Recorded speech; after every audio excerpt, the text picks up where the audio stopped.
Bonsoir à tous, bienvenue à ce flash d'information. À 2 mois de l'élection présidentielle en Côte d'Ivoire, le NDI, National Democratic Institute, réaffirme son soutien aux autorités ivoiriennes. Ce vendredi, le président de l'institution a rencontré le Premier ministre Daniel Kablan-Duncan. Les échanges ont porté, entre autres, sur la préparation du scrutin présidentiel d'octobre prochain, la paix et la sécurité.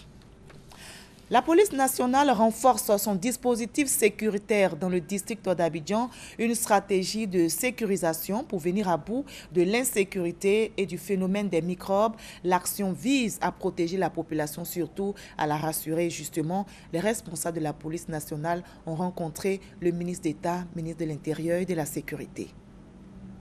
Face aux rumeurs d'insécurité distillées dans le district d'Abidjan, créant du coup la psychose au sein des populations, la haute hiérarchie de la police nationale réunie en concertation au ministère d'État, ministère de l'Intérieur et de la Sécurité, rassure la population quant aux dispositions prises pour leur sécurité. La criminalité n'a pas eu de hausse.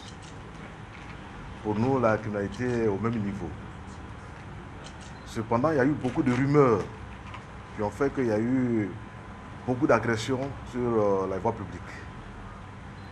Et ceci a fait créer le sentiment de sécurité. Ce sentiment de sécurité qui crée la psychose pour nos populations, les concitoyens qui vivent à Abidjan. Et donc, nous appelons nos concitoyens à prendre la mesure pour ne pas qu'on fasse peur à nos concitoyens. Par ailleurs, la police nationale met en garde toute personne qui propagerait de fausses informations. Tous ceux qui créent de toutes pièces des événements, qui font circuler des rumeurs, qui balancent des SMS n'importe comment, nous les mettons en garde. Parce que nous ne voudrons pas que nos concitoyens vivent dans la psychose, vivent dans la peur et vivent dans cette insécurité. Pour la sécurisation des personnes et des biens, la police nationale va accroître sa présence dans les communes du district d'Abidjan. Hors de la Côte d'Ivoire en Guinée, le pouvoir et l'opposition sont enfin parvenus à un accord sur l'organisation des élections présidentielles et locales. L'accord signé hier en présence du représentant des Nations Unies dans le pays porte notamment sur la composition de la Commission électorale nationale CENI, le fichier électoral et l'organisation des locales. Un audit du fichier électoral doit être aussi fait avant la présidentielle du 11 octobre. Des discussions pour une date des élections locales sont prévues ultérieurement, selon cet accord.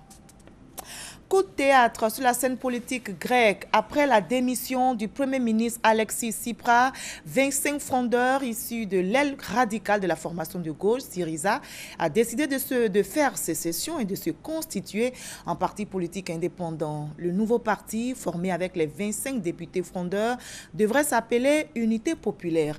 Il sera dirigé par l'ancien ministre de l'Énergie. Des élections législatives anticipées pourraient se tenir le 20 septembre prochain. Alexis Tsipras a fait savoir qu'il souhaitait rester au pouvoir à l'issue de ces élections. Si Dieu le veut, la Turquie va revoter pour de nouvelles élections législatives le 1er novembre. Déclaration du président turc Tayyip Erdogan ce vendredi. Le chef de l'État use ainsi de ses prérogatives et c'est le Parlement qui devrait se prononcer sur l'opportunité d'un nouveau scrutin. Ces nouvelles législatives se tiendront moins de 6 mois après le premier scrutin qui a plongé la Turquie dans une impasse politique.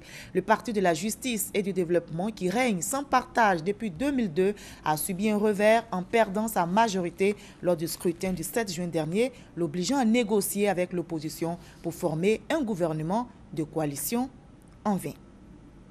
La tension monte d'un cran entre les deux Corées. Plusieurs échanges de tirs ont eu lieu à la frontière entre les deux pays. À l'origine de cette discorde, l'installation par la Corée du Sud de haut-parleurs géants qui diffusent des messages de propagande. Une situation intolérable pour la Corée du Nord qui a répliqué par des tirs d'artillerie aussitôt sanctionnés par le lancement d'une dizaine d'obus en provenance de la Corée du Sud. Le président de la Corée du Nord et son homologue de Corée du Sud ont tous deux réuni le Conseil de sécurité. Fin de ce flash d'informations. Allez, on se retrouve à 20h pour la grande édition.